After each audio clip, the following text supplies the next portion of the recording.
Kids asleep, sharks awake. Trade daddies on the mic. Let's work. Let's work. Rent your hand by daylight, grease on the sleeves. Nightfall, switch lanes, candles in degrees. Blue collar mornings, markets after dark. Teaching wealth in the shadows, lighting up the charts. From the shop to the screens, breaking cycles, no cap. Turn patience into profit, show the roadmap. Education first, yeah, the mission stay clean. Built on discipline, modern Canadian dream. Daddy time, late night grind. Shots glow while the world unwinds. Trade daddies, yeah, we break it down. From higher highs to support inbound. OG in the game, seen bubbles and pain. Hands wrapped tight, both gloves and gains. From the ring to the feeds, pressure don't shake. Market swings heavy, steady moves get made. W3BC built, yeah, the vision clear. Teach and entertain, make the lesson hit here. Punchlines land like a clean left hook. Market speak when the trader looks. After bedtime, headphones on, screens glow bright. Risk defined, patient tested every night. No hype trades, only structure and plans. Read the flow, understand supply and demand. Not promises made, just skills passed down. So the next generation build solid ground. From dads to traders, lessons stay true. Knowledge is power, now pass it through. Who runs the charge? Trade daddies, Who breaks it down? trade daddies. Risk, reward, discipline. Let's get it. Who runs the charge? Trade daddies, Who breaks it down? trade daddies. Risk, reward, discipline. Let's get it. Daddy time, late night grind. Real talk for the trading mind. Trade daddies after dark. Read the market, play it smart. Let's get it. Let's get it. Let's get it. Let's get it.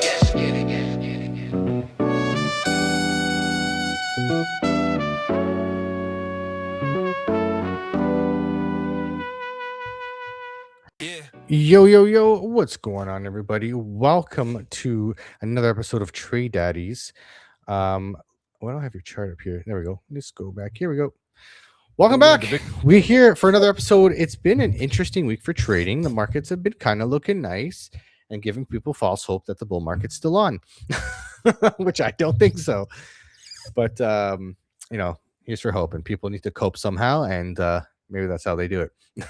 No, I looked at this today on my show this morning. I started going live this week at 8 a.m. Eastern, and you look at the Bitcoin chart. When in doubt, zoom out. Right, like what's happening.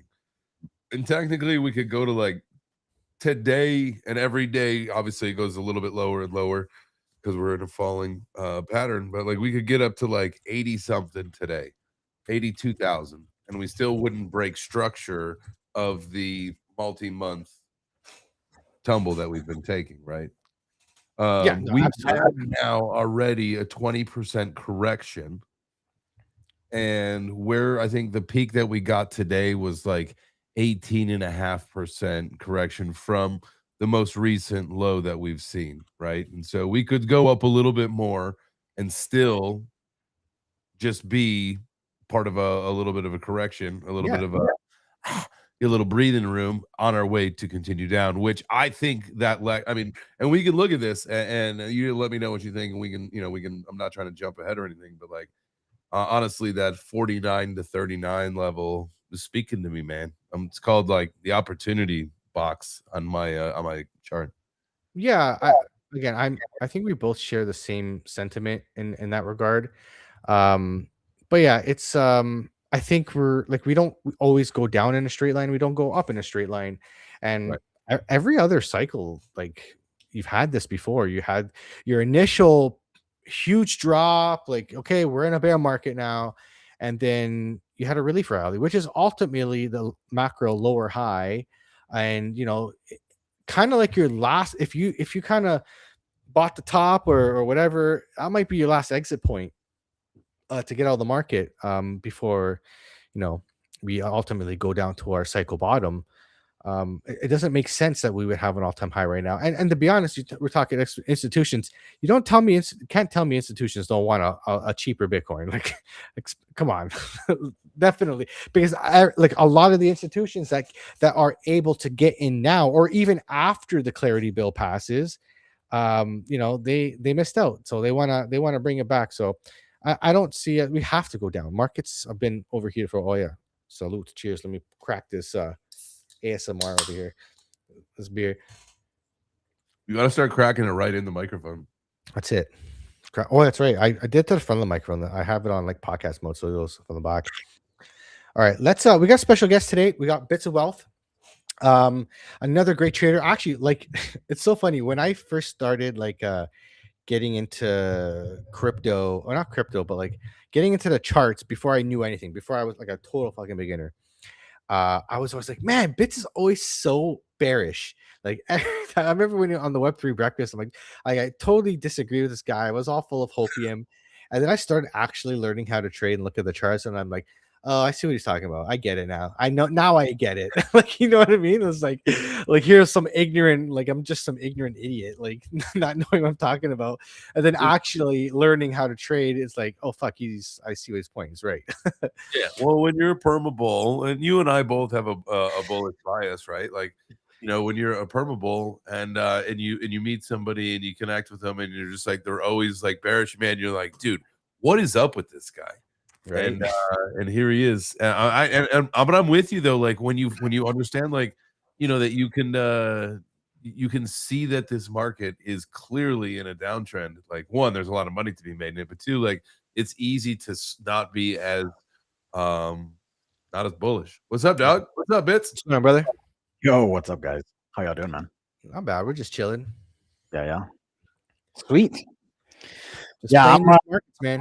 Definitely that bearish dude you're talking about, though. Not all the time. Not all the time. But I just remember like when I first started getting into like the Web3 breakfast shop, I'm like, you're crazy. Like you're so bearish all the time.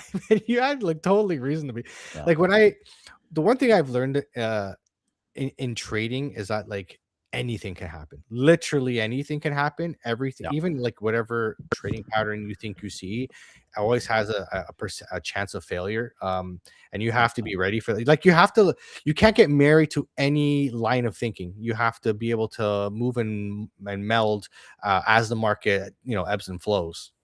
Yeah, 100%, man. Yeah, and look, I think a big part of it also is if you think of it as like in trading, it's like you're on a professional sports team or on a sports team, and there's different positions. Like some people are better on the offensive side. Some people are better on the defensive side, right? Like you have different roles, man. And I think a big part of it is just learning where you fit in, or where your personality or your character traits just kind of naturally give you a little bit of an edge. And for some people, that is playing the short side. It's waiting. Like some people just naturally pick up on that euphoria better than they pick up on like the fear per se, right? And you can kind of sense when people are a little bit too excited, even if you're not as good as picking up like when there's blood on the street as much, right? So yeah, man, it's just different, dude. And it's one of the things that I actually like about trading is that there's really no right or wrong. There's just what works for you and what doesn't. I love the argument, like some of the bigger traders, the multi-millionaires, billionaires, and the traders like, oh, the complaints from people that don't understand trading is like, you say it can go up and you say it can go down. And it's like, well, yeah, it can. It literally can. In the same day, in the same hour, it can go up like 30, like 5% and down 10%. Like it can, it absolutely can. Like it's all about probabilities, all right? And you're managing probabilities, and your key to not get killed in this market is risk management, right? Like I lose 10 trades in a row, but with risk management I win 2 and I'm in profit. Right. 100%, man. Yeah, it's trading is it's so much like an art more than like math, right? It's more of an art. Like everyone kind of has their own little way of doing it. But where it is very mathematical and very linear is like it's kind of like a programmer. You have if then statements, right? If this support doesn't hold, then this is probably where it's going. But if the support holds, then it's probably going the other way. Right. So, and it's like both are viable. I know this because I bought a book called Learning Java for Dummies, and I understand what you're saying now. Yeah. That's so funny. Yeah, it's all program logic. If we go here and you tick this, then that happens, right? The one thing that's not in there though is nothing about if a political leader gets mad at another political leader. We'll see, the market get affected because taking my ball and going home. Yeah, there's always that unexpected stuff, right? Yeah. Which we've seen a lot of, like, I feel the manipulation and the stuff that, obviously the insider manipulation, not so much like, the political side stuff, but once we see, like, our ecosystem is growing, right? And I remember, back in the day, everybody was rushing to, having institutions come in, pump our bags, but like, the whole thing, I remember saying, like, look, they screwed up the legacy financial ecosystem. What do you want them here for? Like, why do you want? Well, now they're here, and so we've got to play by the manipulation rules and stuff. And so, do you think that there's like, at what point do you think like we pull away from? And maybe we're jumping ahead here, but I want to know this question from your perspective. At what point do we jump away from the cycle? Because this is kind of what we were talking about last week. And I think that really got your attention on the chat, and really ultimately decided to bring to hear based on this. But do we see Bitcoin pull away from the 4-year cycle at any point anytime soon because of the institutional involvement? Right, dude. That's the $1 million question, man. That's the question that I think everyone's looking to answer in one way or another. But I don't know that anyone has that answer quite that straightforward, right? That there's so much caveat to all of that. And I think the better question is like, we haven't really seen anything so far that invalidates that 4-year cycle. Like, there's been a lot of speculation, right? It's been like, oh, this time it's not going to top and drop 50%. Guess what? It did. They were saying it wouldn't because institutions, because ETFs, because XYZ, but it's doing it. Oh, it's supposed to top in October. Nah, it's not going to do it this time because Trump still topped in October. Right? Like, so it's, I think there's wisdom in allowing things that continuously show you are repeating to repeat until they don't, right? It's like, think of it this way, right? You get in a relationship with someone, and they've been loyal, you guys have been good. You're not going to just one day start assuming, I think she's going to cheat on me, when she's never cheated on you, right? But like, this time it's different. I think she's definitely going to cheat this time. I think she's going to do it. It's like, no, you wait till it happens, right? You wait till something changes. If they've never cheated on you and they've been faithful and loyal, then you assume that's the case. But for some reason, with these crypto assets, people right away are trying to invalidate. They want to reinvent the wheel. Always time is like your basis instead of the exception, right? It's like, if it breaks that thing, it's going to be the exception, because until now it just keeps repeating. See, I feel like the cycle will always continue because the volatility in crypto is a feature, not a bug, right? And if Wall Street wants to make money, like, volatility is where it's at, right? So having a 4-year cycle, it's not going to be as cyclical, like maybe exactly like it's going to, we peaked in October, maybe next, like in 2017, it was December, right? Like almost into 2018 that we topped, right? So it's never going to be exactly the same. It's never going to look exactly the same. What I could entertain is that the bear market might be shorter. We might have a shorter bear market, maybe not as deep as we've previously gone before, that I can entertain. But everybody wants volatility to make as much money as possible. That's how you compound your returns in cryptos, by getting those bottoms or getting down at a level low enough where you start doing your moon math and right? Moon math in crypto is like it's the same kind of math that you start doing when you're like you go in to buy the lottery ticket for the big Powerball jackpot that's like a stupid amount of money, and you're already planning like, all right, babe, we're taking this percent of it. This is going towards the house. This other percent, it's like that's what people do with crypto. I would advise people to have moon math within reason. I looked at like what I did like in 2022 when I was prepping my or buying my portfolio and positioning myself. My thesis for altcoins was, I got at such a low that I don't even need a new all-time high to be in profit. Right. So I'm like, because I know most coins will probably never hit an all-time high, and almost done did.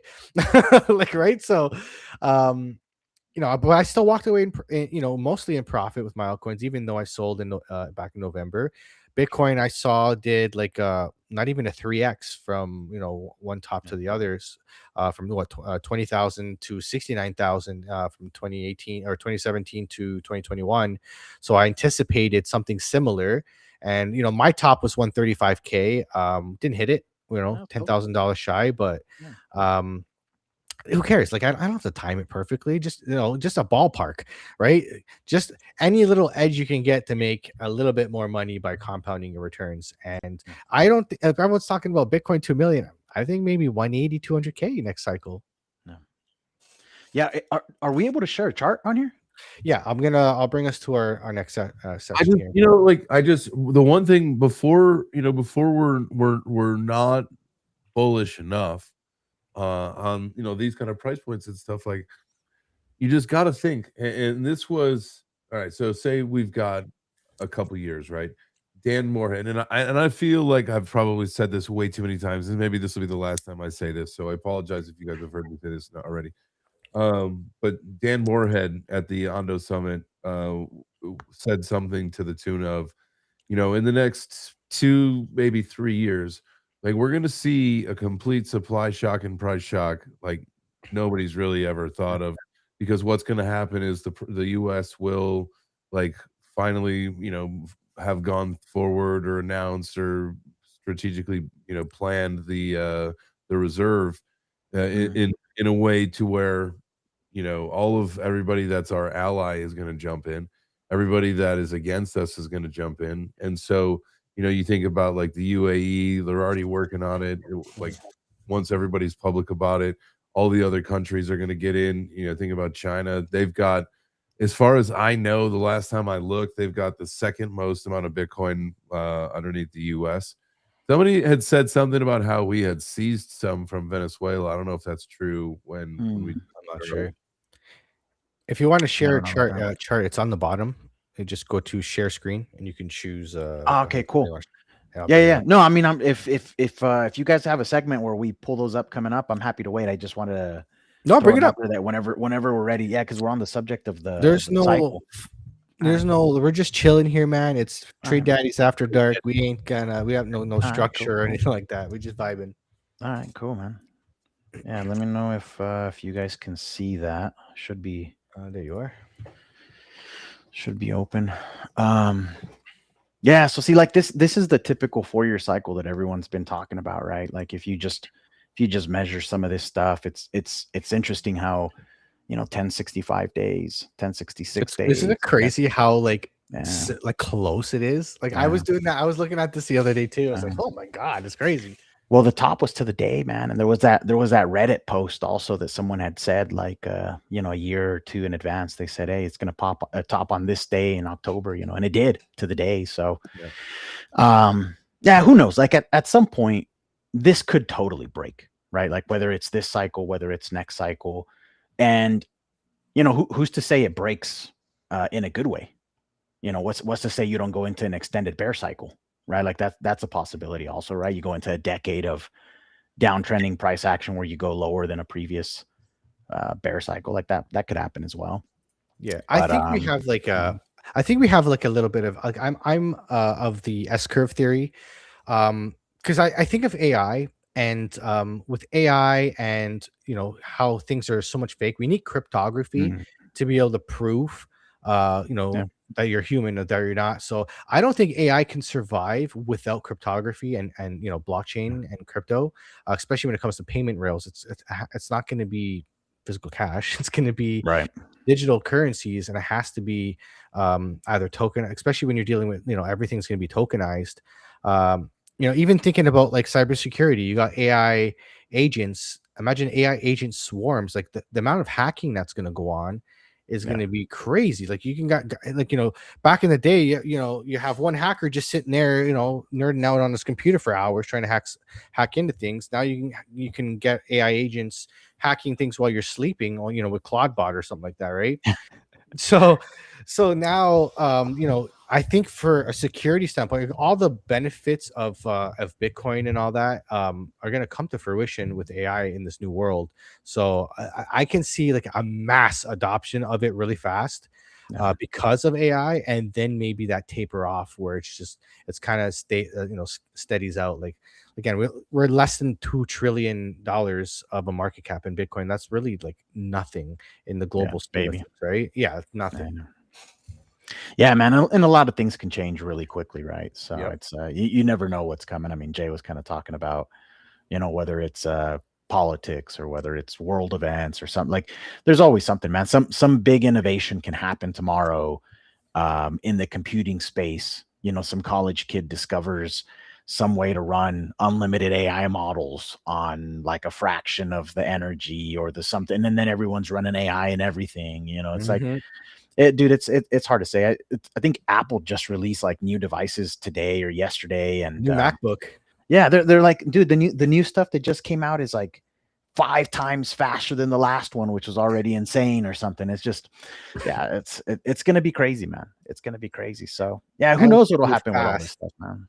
It moves very fast, very It's very it's fast. exciting, but yeah, look, there's so many things to be bullish on for crypto. Like Yeah, when I think of 2021 and now, in my opinion, I feel like yeah, we're the fundamentals are still the same, and we're even more bullish. And I feel like there's more need for crypto now than we've ever had a need for crypto. But I agree. the traditional markets and governments, they all move fucking slow. Like Yeah, everyone's like all getting all horny and ahead of themselves, and like we're crypto. We know it's like I believe it's going that way, but I yeah. think their time frame of when it's going to get there is not quite what they think. Right? It's again, Mm, like think how long it's going to take for like my financial advisor, for example. I talked to him. I'm with Edward Jones, and I'm like, what's your guys' crypto stance? Yeah, we don't touch it. So I'm like, why? I'm like, it's been the best performing asset for yeah, over a decade. Well, and I understand why. His answer was not terrible. It's like we deal with retired people. They don't want to take risk. yeah, They're yeah. just they're just protecting their portfolio. So it totally makes sense. It is still like, in my opinion, right? Like even though Bitcoin has been like the top for performing asset, um, definitely the last decade, but it is still like out there on the risk curve. You know what I mean?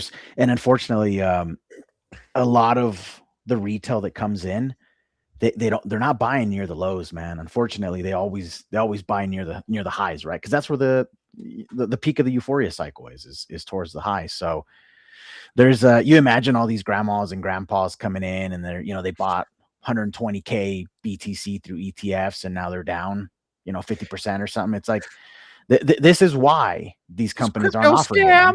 These Yeah, young yeah, kids are scamming me. yeah. And you know that these like advisors, they're not like, dude, I remember when I first came into crypto, right? Like I sat down and I watched every single Bitcoin documentary that there was with Roger Ver and all the, like, dude, I was watching everything, and I was getting, orange pilled, as they say, right? I was like, ooh, this is why it matters. This is, oh, fiat, and this is a problem with fiat, and this is a problem with the central banking and how they're printing money, and oh, Bitcoin is limited supply, and it's got, the halvings. That grandmas and grandpas out there are not getting any of that education. They're getting a one-page pamphlet, maybe. And so when this thing is down 50%, do you think they're motivated to hold on to it? Or do you think like they're saying, I'm getting the heck out? They don't even Right. understand it. So like you don't, you have to go through the motions and understand it Yeah. to value it. That's why I really like the Bitcoin Standard book, because it goes through history and like the financial and different types of money and why they failed and all that. And it doesn't even talk about Bitcoin for a while. And then it brings Bitcoin into it because you have to understand why these things failed, why where the problems were, and how Bitcoin fixes it. And then you can value why Bitcoin is better than than 100%. gold, right? So really well written. But yeah, you're right. And you know what? A lot of the people that I've been talking about crypto for years now. And some people have told me, hey man, I got into crypto, I bought XRP in an ETF, right? Like people like, and again, this guy was much older than me, a little bit older than me, probably like 10, 15 years older than me, probably in that late 40s, early 50s. And that seems to be where they're getting in. It is the ETF because that's a world that they understand. And you can buy here. We have it's called an RRSP. It's kind of like a Roth IRA. It's like a tax-free like account. So we they can buy it in those baskets, right?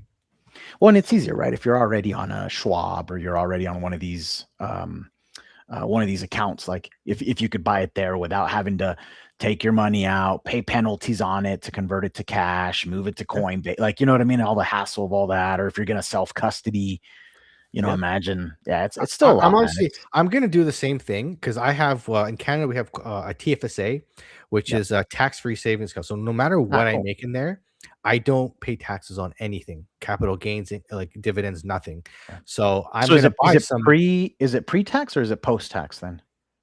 So I have, I think the comparison would be a Roth IRA. You have a limit of how much you can put in per year, and then it accumulates every year. So like so right now, I think like the max for Canadians would be like 109,000, and then from there on out, I believe it's like 7,500 per year that you can put in. Got it. So, but so you're paying the tax on that now, and then putting in the money. And when you your tap into it, it's already into it, yeah, that's beautiful. All right, cool. Yeah, so for me, my put some Bitcoin in there, that's pretty good retirement tax free. Who knows, right? Yeah, exactly, man. I always tell people when you're thinking about like these traditional kind of like thinking about it as you're building your own pension. All right. Yeah, I want to show you guys something. Sorry, go ahead. No, I was gonna say, like, even with the ups and downs, like it's still it's hard to make an argument that in 10 years, 20 years, this thing isn't going to be multiples higher than what it is. Yeah, exactly. I think we're getting to a point where it's riskier not to have some exposure to Bitcoin. Yeah. You're talking like, say 10 years from now, Bitcoin, if it's not a couple $1 million a pop, like something went terribly wrong. So I'm doing an experiment right now where like in Canada we get a child benefit. So you're depending on how much money you make per year, you get for every kid you have, you get a certain amount of money from the government. I think it's like right now we're getting like $120. So every month I'm buying Bitcoin with $120, and I'm gonna see if it outperforms by the time she's 18. If it outperforms her other traditional investments, which I'm pretty sure it will. And every time she has birthday money or something like that, it goes in there. Like she's already got like almost $2,000 worth of Bitcoin. So like she's nice. I'm hoping, man. I'm hoping that like if she becomes an adult, she can buy a house or something. Like who knows? You only have one kid? Just one kid, my friend. See, well, you're leaving money on the table, man. You're buying Bitcoin every month, but you're not making babies every month, man. That's the other part of the equation, man. You want to be set. You need to have as many of these kids as you can. God damn, I'm already losing hair, bro. Oh, let's say what's up to the chat real quick. I see a lot of people out there. What's up, Carrie? What's up, Curtis? What's up, Luca? Who else we got? Wolf. What's going on, everybody? Welcome in. Welcome to the show, guys. Make sure you smashing the like button on your way in. Hanging out, chatting. Share it up. Tell a friend. All right. So what I want to go through is so I've been playing with this new trading strategy. Again, I wouldn't call it a trading strategy, maybe an experiment. But it's been printing. So I don't know. Maybe you can speak to validity. Maybe it's similar to like other ways that you trade. So what I've been mapping out is the idea of this trade is you have the 15-minute on market open on the New York session. So the 9:30 candle, and I have arrows pointing to my 9:30 candle. No, this is the 5-minute. Let me go back to 15-minute. Oh, that's 15-second. Who trades a 15-second, right? Okay. D Christ, man. Somebody does. Right. So 9:30, we had this big candle. So you wait for the candle to close, and then what you do is you mark the top and the bottom of this candle. Mhm. And then you wait for, now you've defined your trading range. Yep. And now you wait for the break and the retest, or just the break, depending on the candles, depending on the momentum. Again, this is where like I can show you this, and like people just like, okay, when it breaks the channel, go in. No, there's like a lot of other things that go into it, which like indicators and moving 100%. averages and all that kind of stuff too. So you got to understand the context of the market, but the idea is here you get in on the retest because you can see if buyers are really on your side or sellers if it goes to the bottom, and you put your stop loss just below this line here, and you ride that puppy up. And I've backtracked this 10 days. I've been trading, I've been watching it for about 5 days, and I went back 10 days, and I'm telling you, every time there's a move. I'm not saying you have to get, there's a little bit of a move depending on your business size. You can make some coin here. So printed today, and you would have been pretty much up like the majority of the day until basically tonight. And then you go back to March 26th, which was yesterday. March 3rd, which was yesterday. And same thing. I put the arrow here at the 9:30 candle, closes at 9:45. You define your range. You broke to the upside. You get in this candle here, put your stop loss below here, and you write that puppy up, and you would have been green basically all day. Even if you held that trade into today, you would have gone up all the way here. So you could have held that trade all day, all night. And then same thing back here. We're back. This is the 2nd of March. 2nd of March, 9:30 candle. Define your trading range. You pop. You win. This is the day we were like super bullish. And so you're doing the first hourly, or you're doing the first 15-minute candle? I got you. 15-minute candle. Yeah, exactly. First 15-minute candle, because when the market opens, that's when you have a lot of like liquidity come in, and candle things are just moving fast. This day we were super bullish. Again, same thing here. You could have waited for this candle to close and put the stop loss below this candle and just ridden that bad boy. And yeah, but same thing works on the downside. Here, this was even on a Sunday, which like, again, I probably wouldn't trade this on a weekend. But here we go. Like you have your 9:30 candle, which makes no sense because market didn't open on 9:30. But again, you define your trading range, a little bit of a fake out, but then ultimately when you break the range to the downside, and I think it's really all it really is you're just looking at liquidity levels here, like consolidation, and then I'm just looking at, so what I do is I'll look for I'll look back on the chart and say, okay, if we're going down, where are we going? Like what point are we going to touch? So maybe come down to here, like, because there's nothing right here, right? But yeah, I've been just going back like up to 10 days, and even the days that it didn't work cleanly, you had some, like here you had the 9:30 candle, you had a dump, yeah, maybe like a fake out, or you could have shorted it, got it to here, and if it goes back into the pattern, traded again, broke to the upside, you got the retest here, re-enter the trade here, and here you go all the way up here.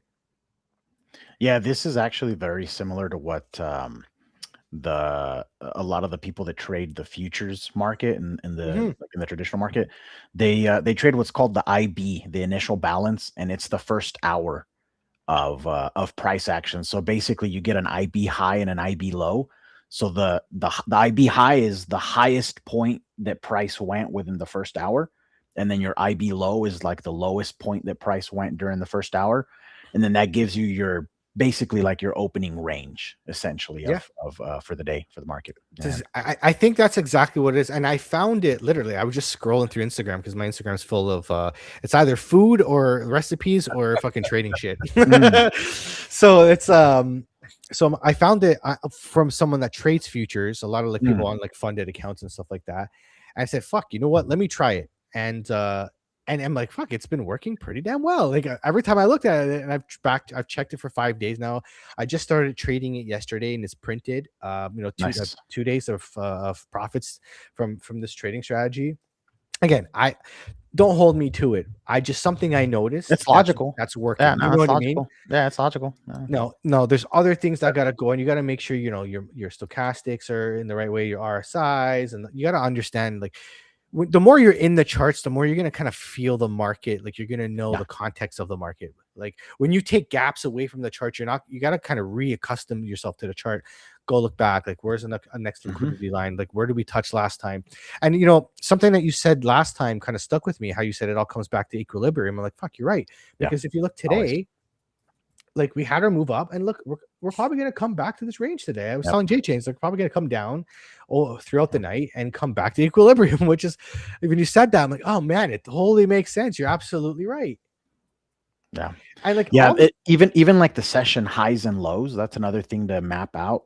There's indicators that can help you with that. But for example, crypto likes to move, depending on like what happens during Asia, UK can sometimes, move back and go back to equilibrium or sweep, you can sweep Asia low and then go to Asia high, or in the US, you'll do the same thing. If you start off the US session by taking the high of the UK, sometimes you can move to the low. So yeah, what it reminds me of is back when I was working in my career, one of the things that they really drilled into us was, how was it said? It was the things that you measure, you can improve, right? And the things that you don't measure, you really can't improve. And so in trading, part of the things you would measure is like marking out key stuff, like what is my monthly open? What is my monthly close of the previous month? What is the high of the previous week, the low of the previous week? What is the high or low of the previous session? Like those are things that maybe in the beginning, you don't really have a strategy to use right off the bat with that information. But if you go back and like you just said, right, if you spend enough time in it, you're going to start noticing some patterns in this stuff. It's like, hey, I'm noticing that every time it hits the previous week low, we're getting a bounce and it's going back to the 50% of the previous week or something like that. Yeah, because I was like, I'll show you how it played out today. Like, great, like, so you have, you're open. So I'm gonna play it out here, and you see your candles play. You had your 15-minute candle, and that's how it played out today. Like you could have just got that right on it. If you just either this is what I would have done, and I probably would have gone this way for most people. I would have entered here and put my stop loss below this wick. I would have got stopped out here. Yeah. But then when this candle broke again, I probably would have got back into the trade, and then that trade would the loss here would have been wiped out because it's such a tight stop loss. Like it would be so tight. You want me to give you a quick little hack because you already have it on your screen, and I think it'll help you. Yes. So you know how you said where you put your stop? Can you put your mouse over where you put your stop? I would have put it like right under this wick. Look at your VRVP, your volume profile. Where is that? That's right in the gap. If you were to put it down a little bit, just behind right there, you would have been fine. And it's funny. I was telling Jay Chains, like, you probably would have been better putting it at the middle of the candle. Like fucking right. Yeah. And I like using the volume profile for stuff like this. Those cracks, price will a lot of times it'll bounce on those cracks. So you just put it behind one of those big valleys and cracks like that. And it almost acts like a little bit of a cushion. It gives you a little bit of room. You're absolutely right. And yeah, like here with the retest, like the buyers are on your side. If it just like came up and you had like a bearish engulfing candle straight down, then yeah, maybe wait it out to make better structure. But again, we were bullish again today, and this is like 3 days in a row of pumping. So I anticipate us to come down at some point.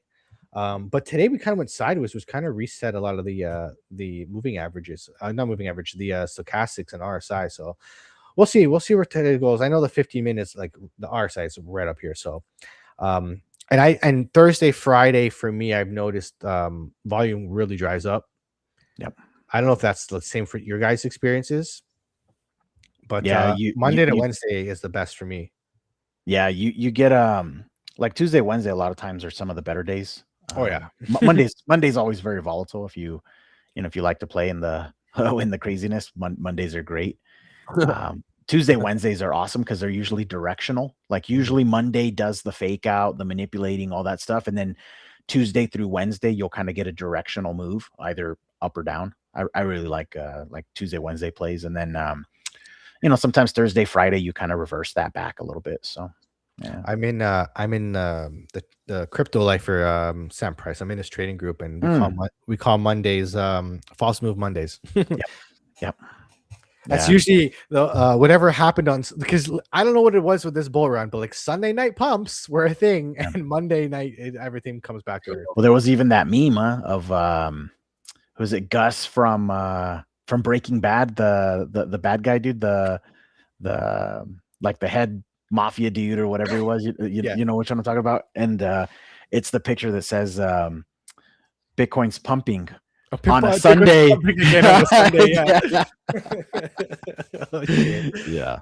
Yeah. That's how it is. So where do you think this market is going in in the medium term? I wouldn't say long term. We know long term where it's all going. Do you think that we're kind of maybe starting a little bit of a macro lower high, but maybe pumping up for March and maybe March and April and maybe coming like I think if we pump, it's going to be like March and maybe a nice pump in March and then we come back to earth in April. Yeah, dude, we're at a very interesting time. Shoot me over the screen real quick, and I'll pull up my Bitcoin chart and I'll kind of talk to it because I got you. there's like two scenarios that I think I'm weighing is like high probabilities. If we don't reject right here in this zone, which is still kind of like my primary is that we might be rejecting here, and then I'm looking for a potential higher low, on the move down. If we don't get that, then you've got downside liquidity to sweep, of course. But I'm kind of looking for something up here. Maybe hold on here. Where do I have it? And I'll show you guys exactly kind of what I'm thinking. I'm thinking there's a potential we could be doing something like this. Potentially. I think if it happens tonight through tomorrow, we get another move up, pull back, and then I think Friday is likely when we would reject, if that is going to happen. Oh, like you're talking about like really soon. Yeah. This is like short term, and if that happens, then there is a risk that if we do reject here, there is a risk we could be coming to sweep these lows and maybe even dipping down here into the 50s. Dude, I got 30. Like my low is 39.8. 38.6, 39.8. Like I just keep dipping around like somewhere right around there. No, dude, I think you're spot on if that's where you're looking, right? Like the easiest way to do this is just go to these high time frame charts. Like I like the monthly. Okay. I like the monthly, and this is how you can identify those ranges: is look at these wicks to the downside, mark those out, and you can see where there's likely to be some movement to. The quarterly or the 6-month chart are also pretty telling if you look at some of those. But look, I think there's plenty of downside targets, but at the same time, it's like, man, 39K, that's a very logical level here. If we don't hold around 48, I mean, 39 makes a lot of sense. Yeah. See, I see like the weekly chart is kind of the RSI is really, really low. So it kind of makes sense that we're having a little bit of bounce. I don't think the RSI makes it past the 50 mark, the neutral line. If it even makes it up there at all on the weekly. I don't know where that is, where it's going to be, but like if you look back at, I believe in 2021, Bitcoin came down. We had our initial move down, which was, I believe it was like 52%, something like This that. one here. Yep. Yeah. The RSI came down pretty low, and then it bounced up to that neutral line, and we got a pump from basically 32,000 up to 48,000. Yeah. And then that was it. And then we went down to make our macro low, right? And then the RSI went into the red. So that's kind of what I think we might be doing right now, where we're just that RSI is going to come up a little bit, and then just because it needs to have momentum. It's kind of like if we're flatline, we need to come up, gather a bunch of liquidity, and then get some momentum to the downside.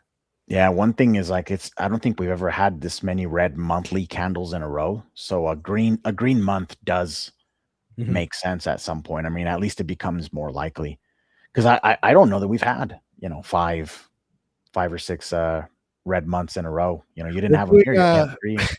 we're doing what 2021 did on the upside to the downside. We had how many? We never had that many green candles in a row. That's true. That's Now true. we're doing it on the other side. Dude, that is true. We had a few here. Yeah, we had a few here, but yeah.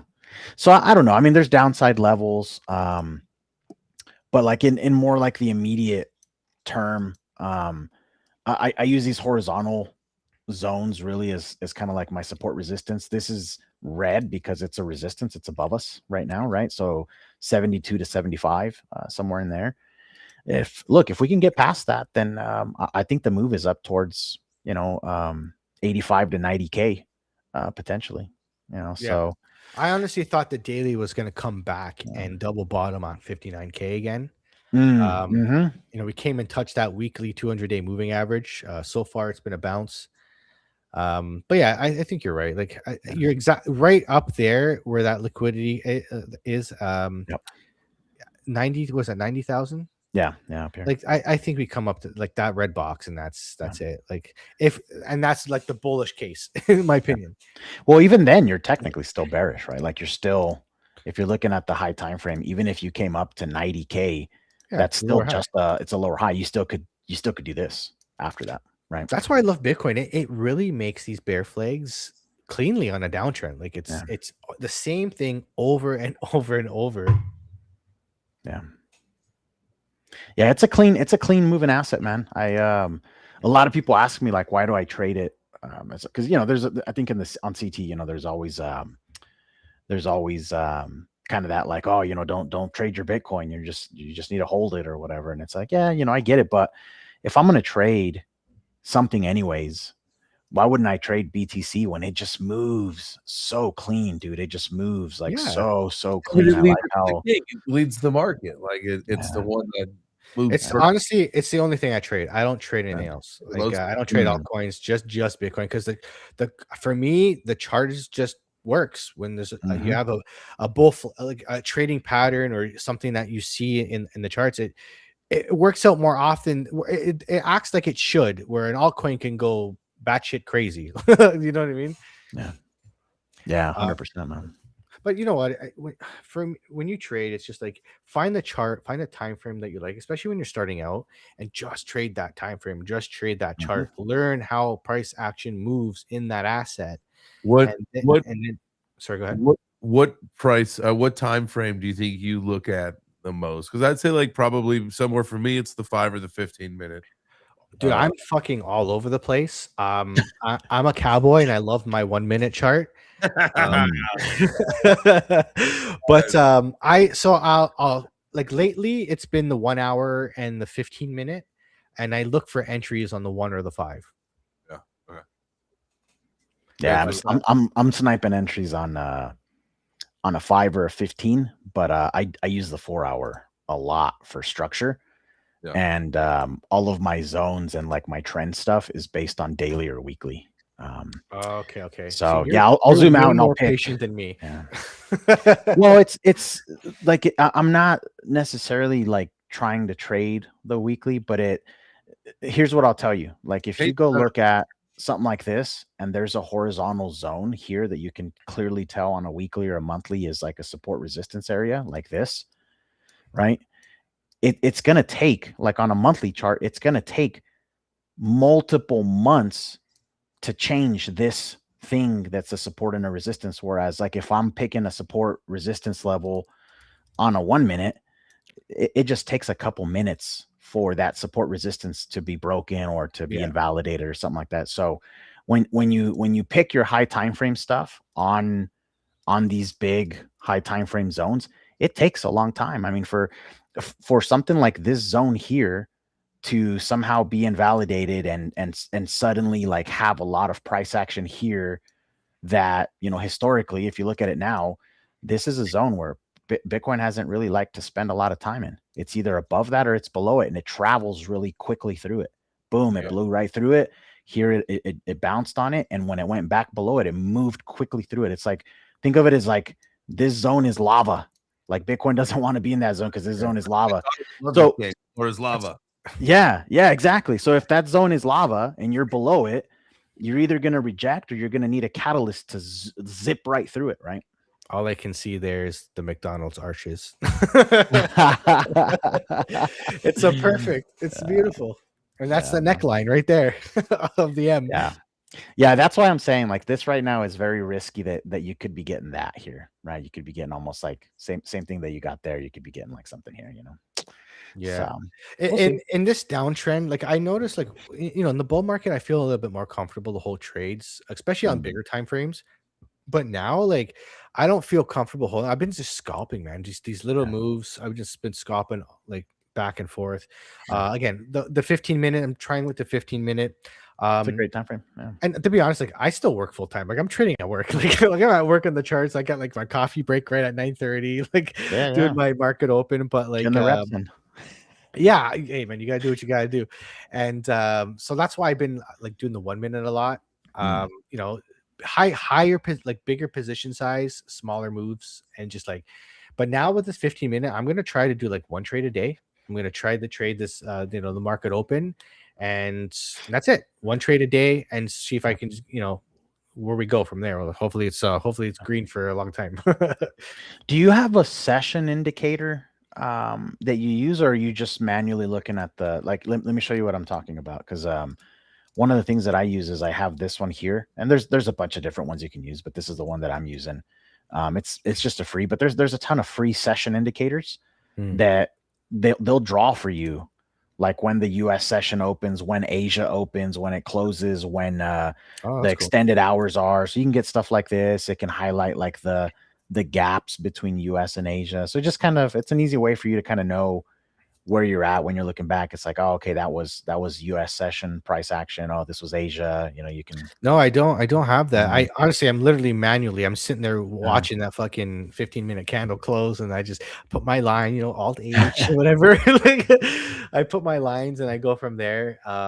I like to be there on the trade. I don't like I like to manage it, because what I like to do too is like as the price moves up, I'll bring my stop loss into break even. Yep.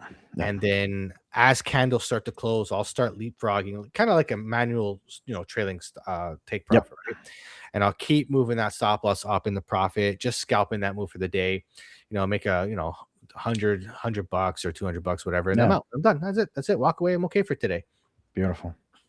But it's I've fucked around. I threw just one of those indicators into sessions, and like it's thrown like a box around like the New York, Sydney, Tokyo, fucking London. What is the indicator? How do you what do you type? There's a bunch of them. If you just type in trading sessions or market sessions, it'll pop you up a whole bunch. Some of them are free, some of them are premium or whatever. But I clicked on the Lux Algo one. There's a bunch of Lux Algo. That I feel like. Traders Reality has another good one.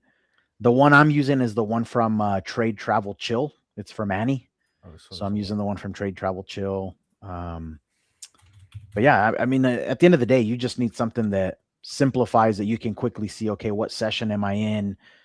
And sometimes it's good to know also, like if you know that Asia accumulated at the lows, at some point Asia is going to probably take some profits on their positions if it's up, Yeah. That's awesome, dude. Yeah, yours looks a lot cleaner than the one I'm trying to get on here.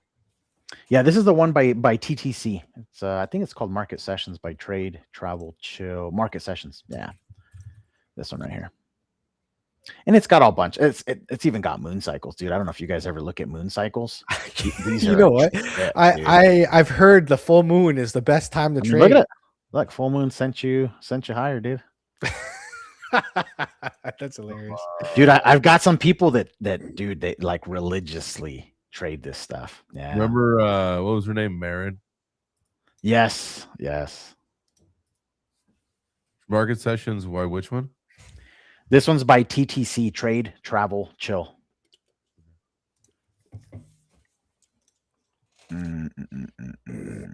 Right here. Market Session Times. Sorry. Market Session Times by Trade Travel Chill. Yeah. Market Session Times. Yeah, this is like a whole nother look, man. This is like a vibe to like see like what session, like what the activities like in certain sessions. Yeah,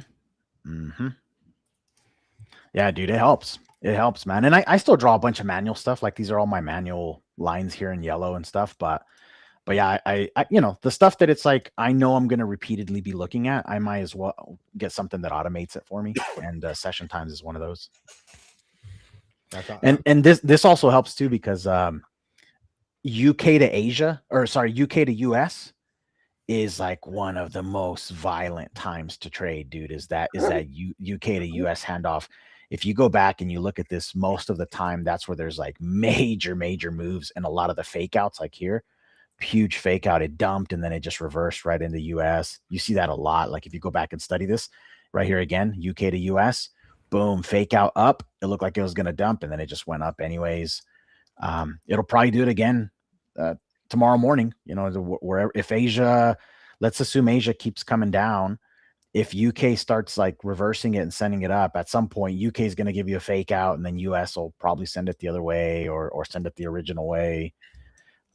Yeah, these are things that like I just, as you're watching this, you're kind of picking up on it. Like here, same thing. Boom, going into UK to US, had super choppy price action. UK to US right here got really choppy right before. Again, right here, a lot of fake out. So this is what the bear markets are for, man. I've been, you know, I got to a point now where I understand like what, like my models and how I like to trade, and like how I've been trading, like actively trading, for, you know, about a year and a bit now, and you learn what kind of trader you are, like what you like to do, your things. Like I've learned a system from being in a trading group, and I've learned somebody else's system, but like now I've kind of like gone off on my own and like making my own decisions. But you have to have a knowledge base first before you can go off and make your own decisions. Yeah. Yes. And now, like bear market mode, I'm learning all these new things. Like I'm like that model, and like, you know, what you're talking about here, because absolutely, like invest in yourself to be able to make more money. And this is a skill that you can learn, and you can make more. I heard something funny the other day. It was like, trading is the hardest way to make easy money. It's an interesting, I haven't heard it put that way, but right away it makes a lot of sense. But it's like it is so fucking hard. Like, you can make money real quick, right? But you have to really put the time into it. Like, and there's levels of how much time you put into it. Are you doing a trading journal? Are you doing all these things? I'm not doing a trading journal. I'm old. I'm young enough to remember what I did today. Maybe someday I'll need one, but no, absolutely. Like right now, I work full time, and you know, got family. So like, you should still document something though. I want to encourage you to document something, like the trades you're taking. Document like basic stuff. I've got a template. I'll send you a template via DM that you can check out. But it's just a spreadsheet on a Google Sheet thing. But dude, like I think when people hear like journal your trades, they think of, I'm gonna have to do a spreadsheet and all these things. And it's like it can be as, you know, it can be as thorough as you want it to be, but it could be as simple as like, hey, I'm feeling good. I'm taking this trade because I'm bullish. And why are you bullish? EMAs. RSI, something like that, just so you know what you were looking at. Kind of like my journal. You journal it on the chart.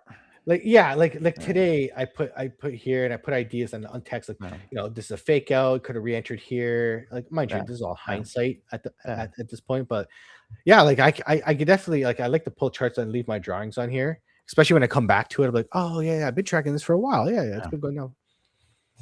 But yeah, I will say though, there is something to be said about like, once you've journaled enough of your trades, you go back and you'll quickly see like, hey, all the ones I took because of RSI, half of them are losers. Maybe that's not such a good strategy.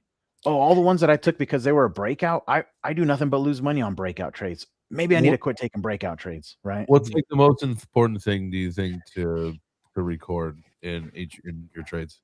Why you're taking the trade? What was the reason you decided to get your wallet out and put money on the table? Because I think you need to know why, right? That's going to tell you, well, why'd you do that? It's like, well, if I was asking you at work, well, why'd you push that button? It's like, well, I pushed it because I saw this or I saw that. Like, you know what I mean? It's like, I want to know why you pushed the button, because either pushing the button is. Don't ask me that question. It was shiny. I would say that's the single biggest thing, is like, you just want to know why. Why did I jump into a trade? Yeah. Right. Like, and then you want to know if it was profitable or not. Did it work out? Like those two things. Why did I take it? And was it profitable? Because you'll go back and you'll notice, man, every time I take it because of this reason, it's not working out for me. And half of the work, probably more than half actually, of the work in trading is to stop doing the stupid shit that you keep losing money doing. It's not about like doing something better. It's about not doing all the stupid shit you keep doing. That's you take one step forward, two steps back. The one thing I've learned is fucking losing. And I'll be honest with you, I'm one of those kind of people. I'm very reflective. Like I'll lose a trade, I'll stew on it all day, but not like stew on it like where I'm beating myself up for it. It's like, what did I do wrong? How can I improve? Like I'm always looking for like self improvement for like and anything I do. I'm an extremely competitive person. So I'm trying to like fuck this market. Like it's me against the market kind of thing. Like I'm not gonna let it beat me. Like what I do wrong, how can I do better? Yeah. And you're talking about RSI. Like I was trading with stochastic, and I was leaning too much on those indicators. And because I was doing that, I was blind to everything else. And I'm like, well, it should do this now, and it doesn't, because it could stay overheated or stay on the bottom for an extended period of time. You don't know how long it's going to stay there. All right. So I've started to use all my indicators now as a full checklist. If the RSI, the stochastic, and the MACD and the VPVR are looking good, now it makes sense to go into trade. And I'm more likely to win this trade. Whereas I was just like, RSI's on the bottom or stochastic's on the bottom. It's got to reset, right? It's got to oscillate. No, right? Yeah. The RSI was up, like, and then you have to just keep adding. Like I did like a beginner video trading series tutorial videos, and the whole idea was like to show people like add multiple tools to your tool belt, because you can't just rely on one trading pattern or one strategy or whatever. Put them all, take a little piece from everything, and then when the more you have, the more tools you have, when you look at a chart, you're going to be able to understand what you're seeing a lot more, because if you only learn one thing, you're blind to everything else but the one thing. Yeah, there's a lot of value in finding confluence, and some of that confluence is even like between the time frames. You know what I mean? It's like I'm looking for a bullish trade on the 15-minute. Well, does the 1 hour also look like it's conducive to bullish price action? If it doesn't, if the 1 hour looks like crap, why am I looking for a bullish trade on a 15-minute? Right? If my daily trend looks horrible, daily looks like it's definitely going lower, but I'm on the lower time frames trying to force long trades, right? It's probably not going to work out. So there's confluence basically like a microscope. Time frames is like, again, like if you don't see something, look at different time frames. You might see something, like you see a different way, or even flipping the chart upside down. For me, like I'm bullishly biased, and flipping that chart upside down allows me to flip, because I'm a serial inverter. I'm a serial inverter. It's dude. so, I know, I've seen your post. That was hilarious. You try to trick people, saying, "Yeah, we're going on." It's not to trick people, man. It's yeah. You're breaking bias, man. You're just trying to break bias. When people get really bullheaded about like it's definitely doing this, and then you flip it upside down, and suddenly they're like, man, that looks really bullish upside down. Uh-oh, you know what that means? That means it's bearish when it's regular side up, man. It's like, come on. So like my model that I usually that I've learned from the lifer was it's the 21-day moving average, and usually you catch the entry on the 1 or 5 minute. The 5 minutes the safest way to get the entry. So the idea here behind it is, and again, it's a whole checklist of things, right? It's not just one thing, but it's my white line is my SMMA, my smooth moving average, and the yellow line is the 200-day moving average. So the idea is when the 21-day crosses the 200, you usually have a blast off, and then you come back to the 21, and then that's your entry. And that's low stochastic, low RSI, low stochastic, low RSI, back D flipping bullish. Like that is the perfect trade right there, like perfect entry in the model. And your stop loss is below the 200-day moving average. Nice. And then that's how he gets his scalps for the day. Like that would have been a very, very nice trade today if you got that entry. And that 15-minute pattern I showed you, the entry would be on the 5 minute. Got it. So that's what I've learned.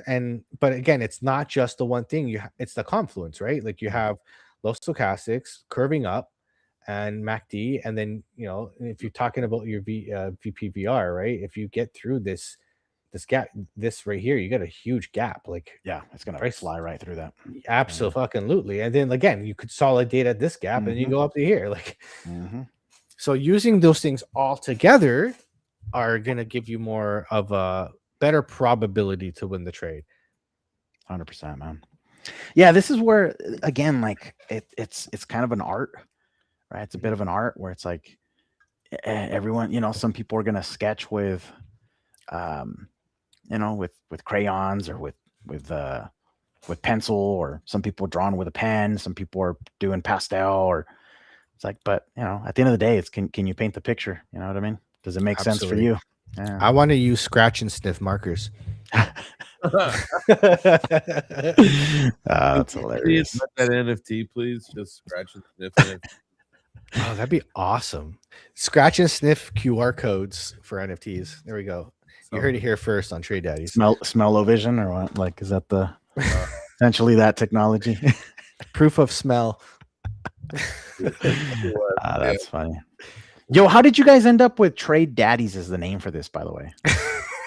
Well, like y'all were just kind of sitting around and it's like, hey, let's start a trading show. Cool. Like, well, what can we name it? Well, we're dads. Let's just call it Trade Daddies. It was literally like, first it was Live Trade Warriors, did a whole thing with Live Trade Warriors, and then we're joking on one of our episodes, like Trade Daddies, and we're it's like as a joke, and then like we're talking on Jay Changes Space, and it's like, fuck, that sounded really good.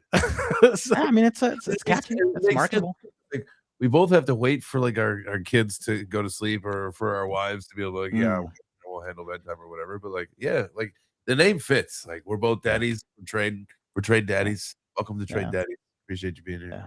No, it's a cool name, man. Yeah. And I work with so I'm working with Exchange VDEX, and like the whole theme of like VDEX is like sharks and like things. So I'm like, I'm Shark Daddy now. So like, so I'm one of the traders in the community there, and like now I'm gonna get like a shirt made and all that. So it'll be fun.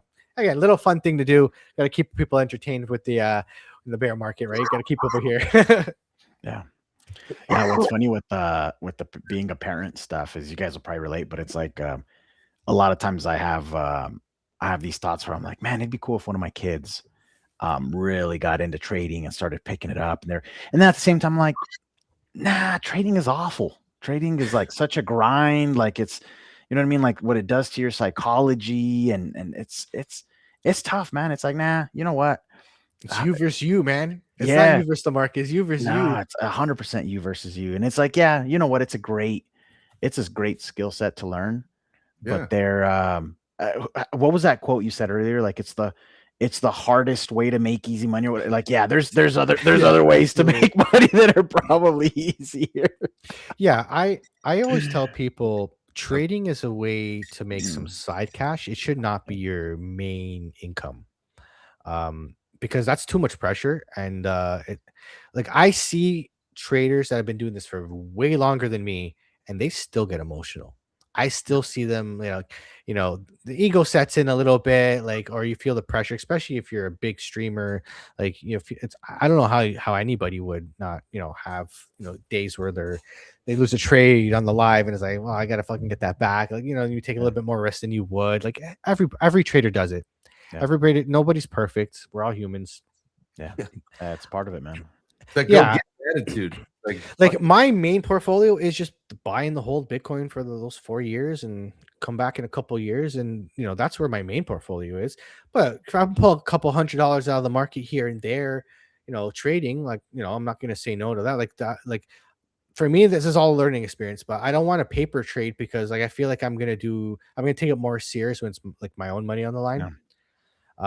And I have been. So like, it's teaching me discipline, and it's actually making me a better person, because I have to be disciplined here, or else I'm just gonna get wrecked. Like you have instant punishment for like, doing stupid things, right? And you get humbled real quick.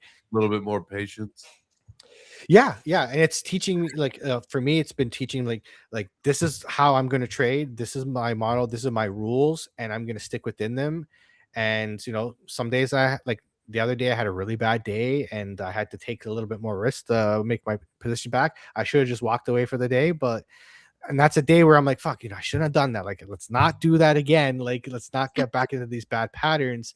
And then, the next 2 days we cleaned up our act, and like, we're in profit in the next 2 days, right? Because I went back to my rules and I did one trade. That was it. It was one trade a day. Nice. Just make what you need, get in, get out.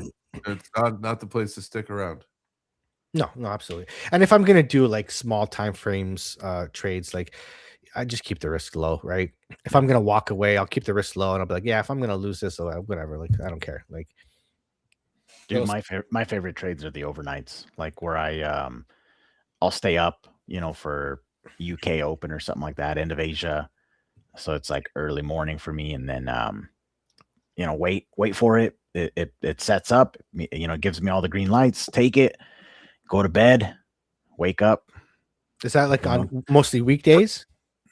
Yeah, I mean it doesn't really matter, I guess, but yeah, I'd say mostly it's weekdays. But yeah, when I'm the kind of trader that when the setup's there, I really, I kind of take it just because it's there. It's like just part of my. I would love to do like at some point. I would like to do that, like where if I didn't have to work, or if I had like some time off, like just try to do like all the different sessions, just to see how it feels. Like I've never done it before because like I got to work. Right? Around the world today, we're doing a 24-hour stream. We're gonna trade every session.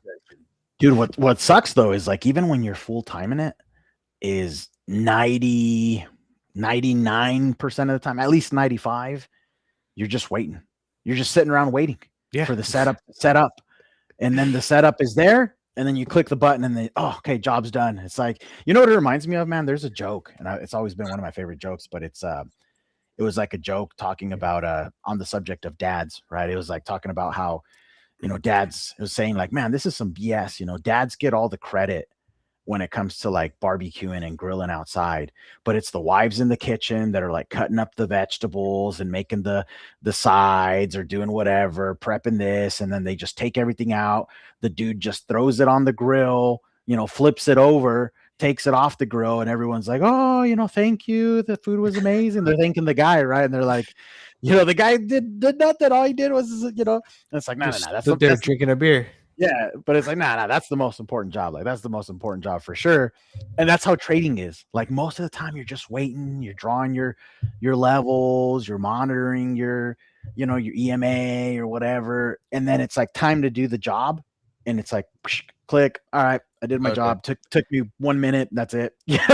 Well, I am a mechanic by trade, right? Like that's what I do full time. Ah, nice, man. And when I look at like painting a car, right? Painting the car is quick. The prep to paint the car is what takes a hell of a long time. And that analogy kind of made me think of that.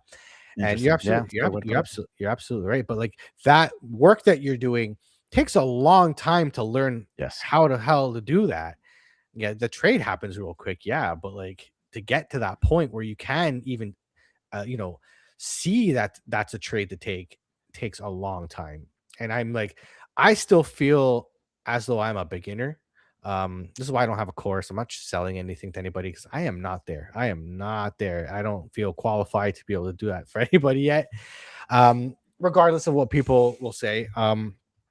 I need to be, if I'm gonna like not tell people what to do, but you know what I mean, like influence people what to do. I want to feel that I'm competent at being able to do it. But what I do like to do is like what I am doing is I'm learning, in public. In public, like that's my. I think that's the alpha, dude. I think that's the way to do it. Actually, is like that's how I think about like everything that I do, whether it's contributing to spaces or whether it's streaming for myself or on someone else's thing. It's like I'm just doing my what, and I've got it in my bio. It's I'm just doing this system, learn, do, teach. I learned something new today. I'm doing it. I just happen to be doing it with the camera on, and then as I get good at it, I'm then teaching it. Not really like as in like pay me so I can teach it to you, but it's like ooh, check out, look, this is what I learned. Let me give you an example of the last 2 times, 3 times that this happened. Check it out. Like it does this, that. Boom, here's how I took it. So I'm doing this learn, do, teach. And maybe it's learn, do, share, right? Like maybe that's a better way to put it, but it's all you're doing, man. Like the more you I notice like when I start talking about things and how I articulate it, how I talk about it, you start to realize how well you know something Yeah. If you can't articulate it into verbiage, and get it out there, then you don't know it well enough. And Correct. I find like being able to talk about this stuff verbally all the time, going on shows, having a podcast, that just helps me gather and articulate my thoughts better and learn it better. Right, just Yes. repetition. Yeah, it will make you guys doing these shows and having to articulate your ideas and your process. It absolutely is going to make you a better trader. Absolutely, because I'm living it every day. I notice the improvements of me having to share my thought process, and then either in the moment hearing myself say something that sounds totally wrong, and I'm like, nah, that doesn't make any sense. Hold on, something's not right here. Right? It's like, no. Let's look at this a different way, because that's not making any sense now that I said it out loud. Or I say something, I'm like, yeah, no, that does make sense. Yep, no, it's spot on. It has to be. It's making total sense, right? Absolutely. You gotta love when you go into those spaces, you start talking, and then you lose your train of thought, and you're just like, what the fuck was I going with this again? Yeah. 100%. I'm just gonna mute real quick. Reset. Hey, everybody, just smash the like button. Yeah, there you go. Jay Chains has got it all figured out. You got what? That's the default. All the years of hosting shows and stuff. This guy knows all the secrets of movie magic that that the audience or the listener doesn't pick up on there, Jay. No one's gonna know you're struggling. That's all that matters. That's right. Oh, I remember we were talking at Futurist the first time. I still crack up with this. So we're on stage. Jay Chains is talking. He looks over. He's like, "Bro, I don't know where I'm going with this."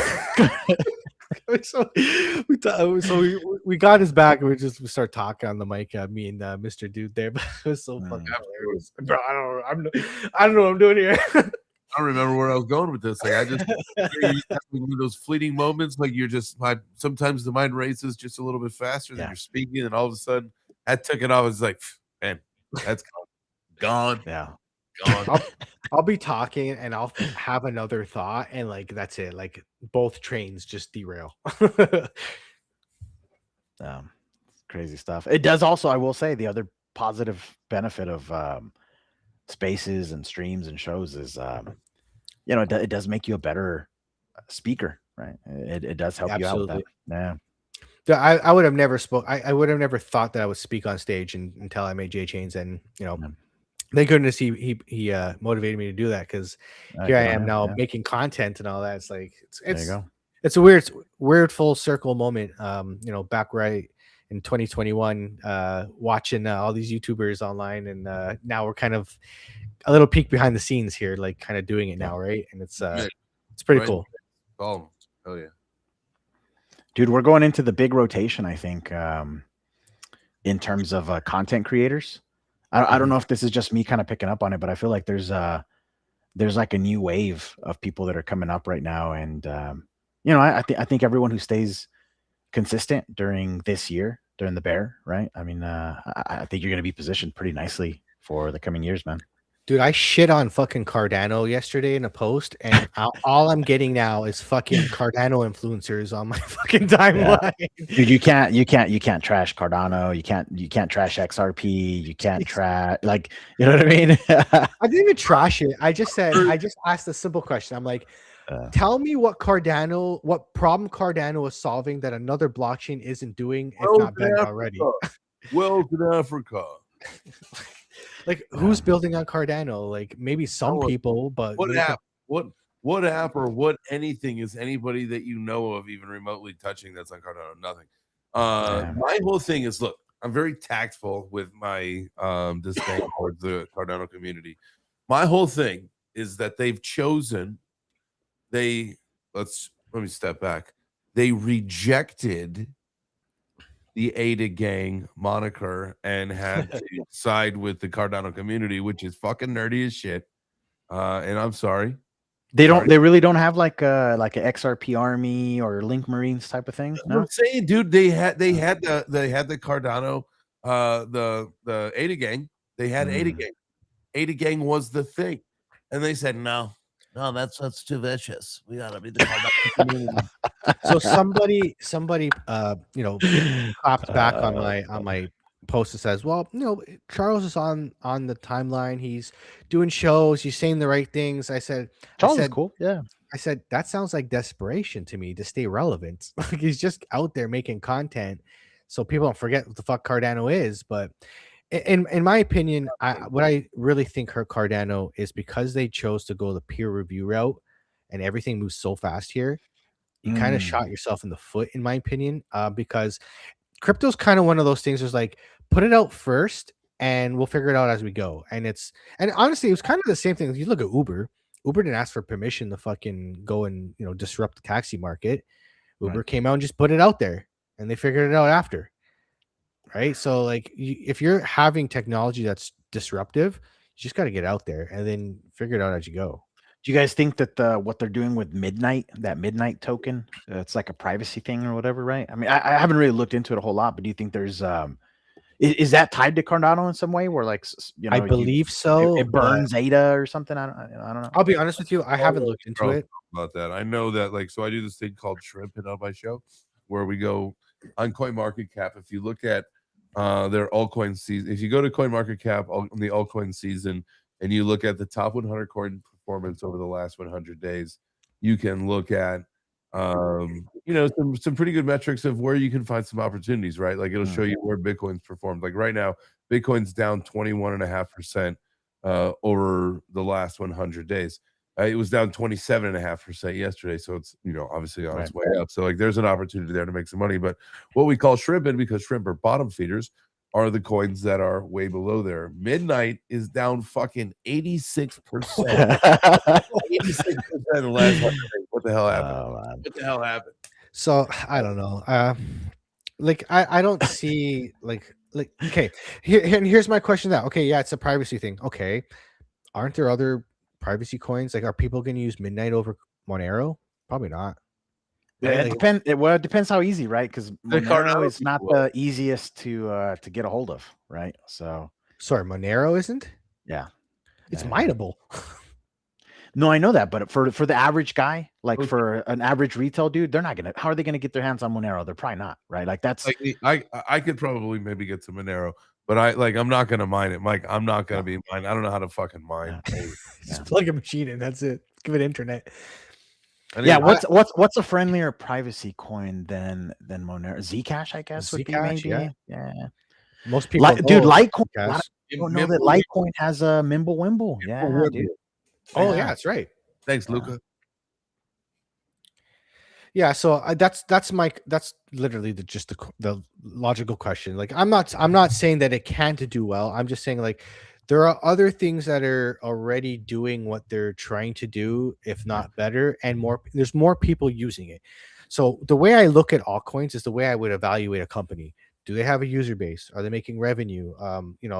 Is it growing? Are they growing this? So if I'm looking at investing in a company, for example, I'm going to look at their fact sheet. I'm going to see, has revenue been growing year over year? What's their valuation based on, EBITDA, all that kind of stuff like that. I'm going to look at all their earnings and everything and make my, my calculation, whether it's about undervalued or overvalued.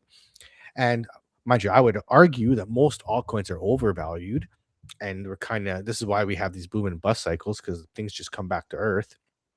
And like I just don't see market fit for Cardano when you have Ethereum, you have Solana, you have AVAX, right? Like are people going to choose Cardano over those? Like when the dust settles, like when we get to like actually adoption in the next couple of years, how many of these coins are going to die? And what do you think is going to be the most shocking for people? Like the biggest coin, like a Litecoin or something like that. Like it just what is Litecoin even now? What is it in the ranking? See, Litecoins, Litecoin and Dogecoin are kind of tied together because that's what the miners merge mine them, right? Yep. So it has value, has a lot of the same check marks as Bitcoin. Like look at Dogecoin. This is the irony of Dogecoin. Why it's so fucking funny. There's no founder, kind of like Bitcoin. Yeah. Founder left. It's mineable. So security wise, very secure coin, probably more secure than most altcoins. What are you talking about? It's got a good community. I'm talking about Dogecoin. Oh. So like when you look at the like what makes Bitcoin valuable, security of the network, it's mineable, like all that kind of stuff, like that proof of work. The only difference between Dogecoin and Bitcoin is the supply, right? Like Yeah. there's a massive supply compared to Bitcoin, right? And again, Litecoin, same idea, fork of Bitcoin, like it's mineable, high security, got a good community, and the hash rate continues to go up. And so at the very least, the value of the coin is the electricity cost to be able to Correct. produce it at its lowest point, in my opinion. So there is value tied there because it's energy, right? Where And all, Litecoin does have a cap supply as well. So at some point, yes, you do have kind of the Bitcoin effect over 21 million. time. Yeah, I think so. If I'm not mistaken. Because it's just, it's just a fork of Bitcoin. Should only have 21. Let's see, Litecoin. Max supply is 84 million. 84. That's right. Litecoin is 84. That's right. Yeah. And circulating supply 76.91. So like it's like 90 something percent circulated. That's crazy. That's Yeah. crazy. So then that's going to be an interesting dynamic, because when the supply is all out there, the miners are only going to be making money off fees. That's where that's the make or break point, in my opinion, because if you're not making enough on fees, there's no incentive to mine. If there's no incentive to mine, everybody shuts off the miners, and then bye-bye. But that's the thing. Like, that's what everybody thinks. The institutions like American BTC, like they're buying fucking like 100,000 square foot fucking warehouse. They're building 100,000 square foot warehouses to put these mining facilities. It's gonna put the fucking someone that says, I'm not making money off this anymore, and just turning it off. Like, it doesn't fucking matter anymore. That's why, like, the whole thing about the cycle and all that shit with the mining and profitability, it doesn't fucking matter anymore. It just doesn't. Like, a lot of the big mining companies have like if you look at Hut 8 is one of the biggest mining companies in Canada, and they've diversified.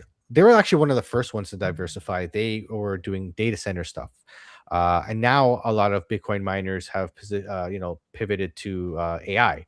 So it's just I've noticed, like, you have to find like ones that succeed, like mining companies that succeed have multiple streams of income to be able to cover their mining expenses with other income to be able to survive these downturns in the market. Plus, they're also like smart miners now.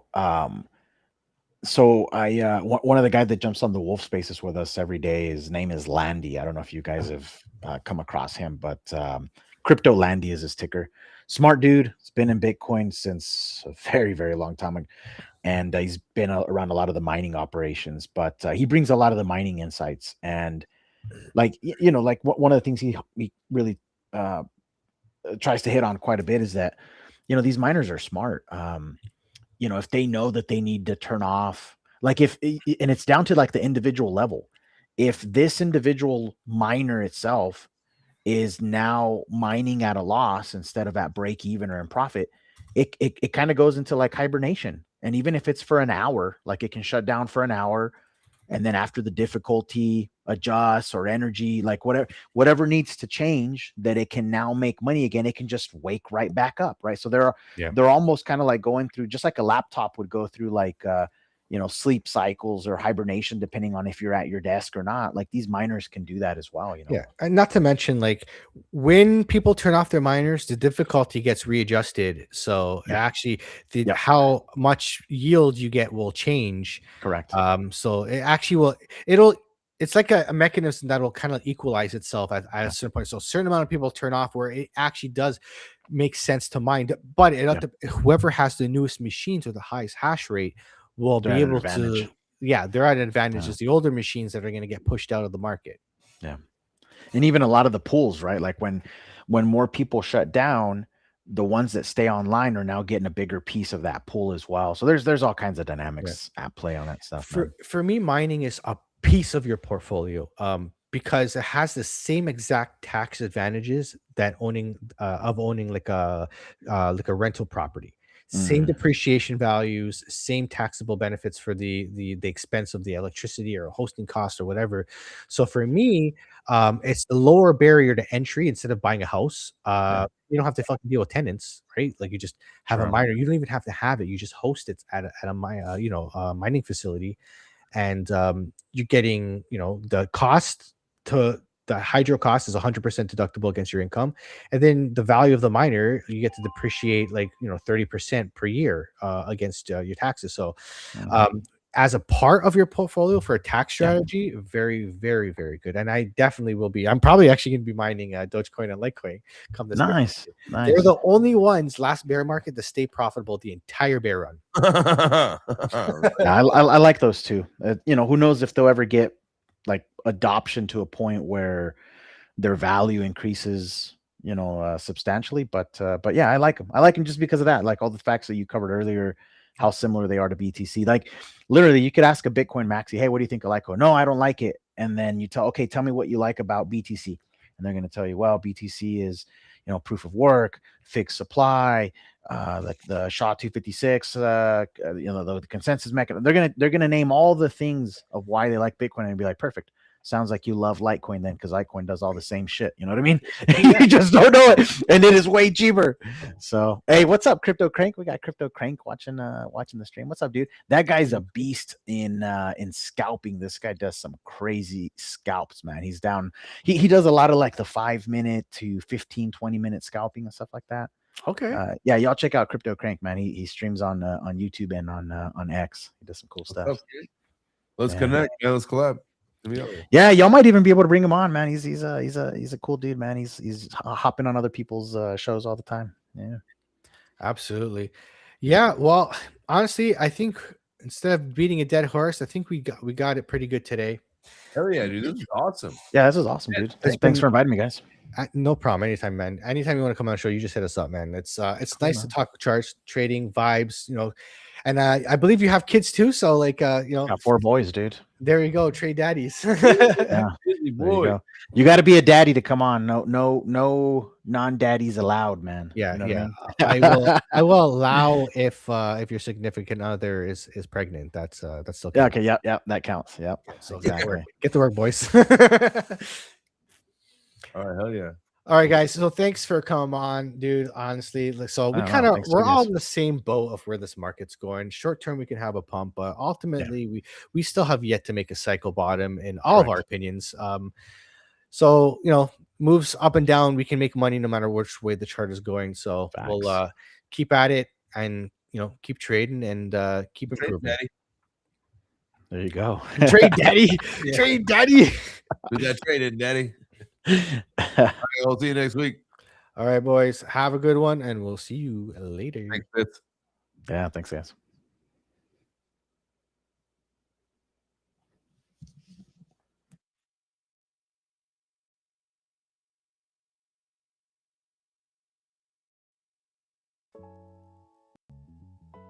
Yeah. Another session in the books. Trade Daddies. Let's close it out right. Yeah. From the charts to the couch, we appreciate your time. Every view, every share, that support is a sign. Late night learners building wealth slow. Plant seeds today, watch the legacy grow. We don't flex hype, we invest in the grind. Teach discipline so you level your mind. If the game gave value and the message hit deep, run it back, tap like, let the algorithm speak. Trade Daddies, yeah, we here every week. Dropping gems, keeping structure unique. If you vibe with the movement, help it expand. Like, share, subscribe, build the brand. Trade Daddies, yeah, we teach no cap. Real dads, real trades, real talk on the map. Yeah.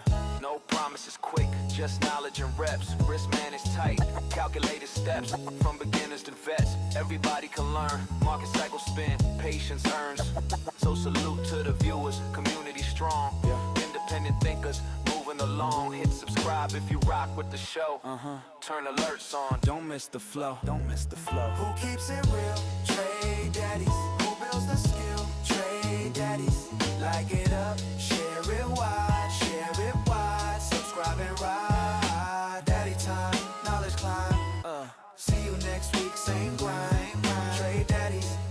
after dark. Stay disciplined, play it smart. Trade daddies.